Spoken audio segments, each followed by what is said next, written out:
আসসালামু আলাইকুম রহমতুল্লাহি বারাকাতুহু। সম্মানিত কৃষি উদ্যোক্তা ভাইরা, আশা করি সকলে ভালো আছেন। আপনারা দেখতে পাচ্ছেন যে আমাদের স্বপ্নগুলো দিন দিন বড় হচ্ছে। অনেক কষ্ট মেহনতের পরে যখন ফলন দেখা যায়, তখন কতটা যে ভালো লাগে।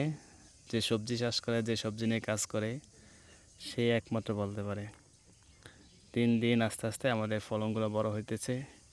দেখেন গাছগুলো মাশাআল্লাহ খুব সুন্দর আছে। আমি এখন করলা গাছের নিচে আছি। আপনাদের কাছে দোয়া চাই যে আল্লাহ পাক যেন মলজিল মাকসাদে পৌঁছার তৌফিক দান করে। দেখেন অনেক ফলন বড় হয়ে গেছে, কিছু ফলন বাইর হইতেছে।